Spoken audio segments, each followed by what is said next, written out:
Every gardener knows that transforming a patch of land into a place filled with colourful flowers and delicious vegetables is an endless and time-consuming task. And any garden that hasn't been looked after for even a few months will quickly start to become overgrown.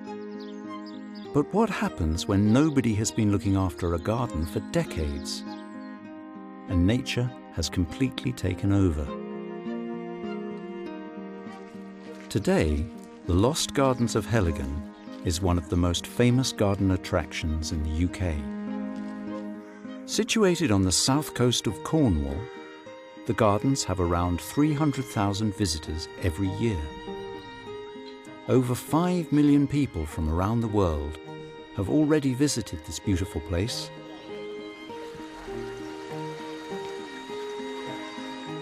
So it's hard to imagine that just 25 years ago, these gardens were forgotten and completely unrecognizable.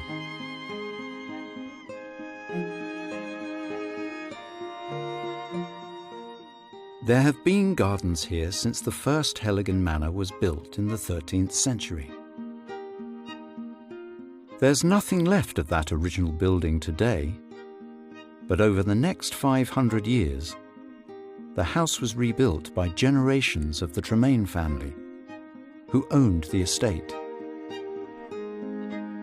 From the end of the 18th century, Heligan's gardens started to become famous for their growing collection of exotic plants. Remarkably, species from China, Japan, India, New Zealand and Australia all grew well in the mild climate of the southwest of England.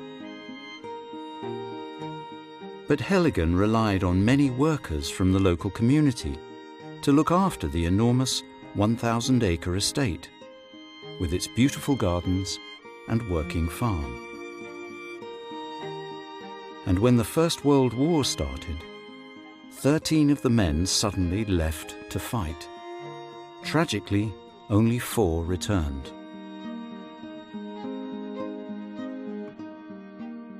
After the war, the Tremaine family left, and the famous gardens started to be forgotten. When the house became apartments in the 1970s, the beautiful gardens were completely abandoned, and they were lost to nature.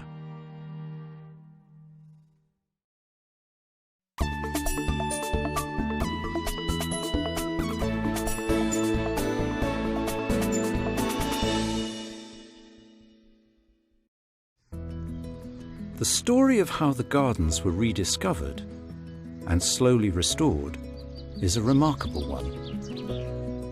And it's a story about the dedication of a few individuals and the hard work of a whole community who came together to bring something beautiful back to life. The dream of restoring the lost gardens of Heligan was first born in early 1990. Tim Smith, a former record producer, and John Willis, a descendant of the Tremaine family, visited the abandoned gardens looking for a place to start a small farm. Candy Smith, who was married to Tim and has worked here since the very start, tells us more. I came to Heligan in February 1990, which is now more than a quarter of a century ago. Our children were young. We'd only recently moved to Cornwall. And he came here with the then owner, John Willis, who had inherited the grounds from his great-uncle. My first impressions of this place were literally the day after Tim came here, and it is unbelievable that we're actually standing in the same place now. The whole of the garden area was completely overgrown. I think the biggest challenge was actually persuading other people that the restoration could be undertaken. Tim knew that he could not transform the lost gardens single-handedly.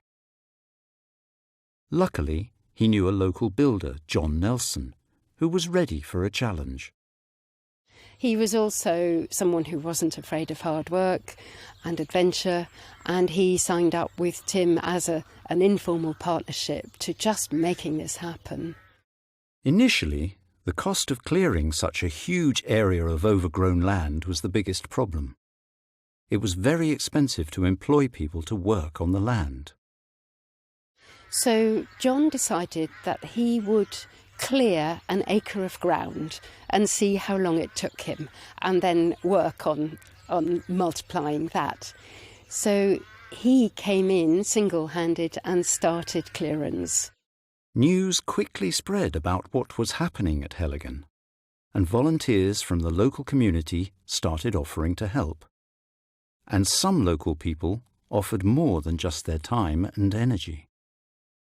There were hire companies with the most amazingly useful tools who said, well, look, you can borrow chainsaws for a week, or you can have a digger for a week.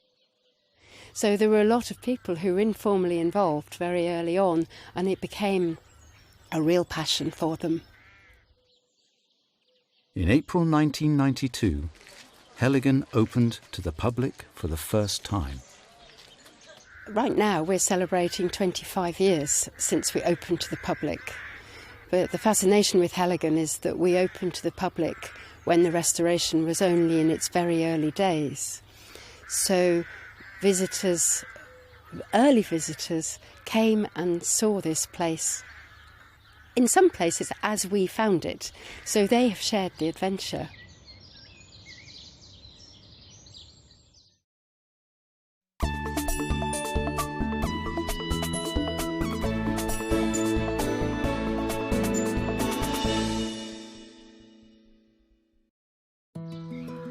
The restoration of Heligan has continued to this day, and the staff haven't finished their work yet. There have been many setbacks along the way, and there's always a new challenge. Today, the garden has around 20 full-time employees and many more seasonal and volunteer staff. And some of these people, like Candy, have worked at the gardens since the very start and have watched its transformation. In 1993, a boardwalk was built through the area known as the jungle, so visitors could see all the amazing exotic plants that have been growing here since the late 18th century. And since 2014, brave visitors have been able to cross the jungle on the 30-metre-long rope bridge. At the Wildlife Hide, visitors can see beautiful local birds and learn more about the management of the natural environment. Conservation, biodiversity and wildlife management have always been important considerations at Heligan. By the year 2000, the vegetable garden was producing crops again, and the farm was thriving. Many of the fruit and vegetables grown here are heritage breeds, old varieties that aren't used much in farming anymore. Today, most of the food served in the Heligan restaurant has been grown in the garden or on the farm. The planting is still done by hand, using traditional tools. Gardeners have been doing these jobs the same way since the earliest days of the estate. And recently, Heligan started offering apprenticeships to young people who want to work in the gardens and on the farm.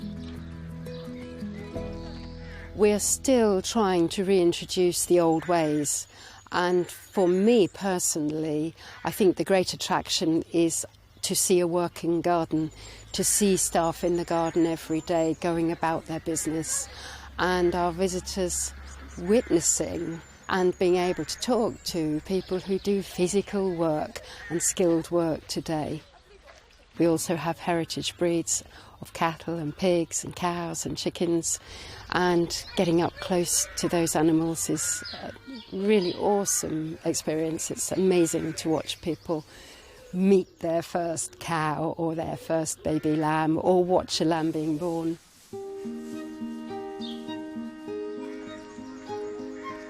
The restoration of the lost gardens of Heligan is a heartening story of a community coming together to bring something beautiful back to life. And these gardens will never be forgotten again.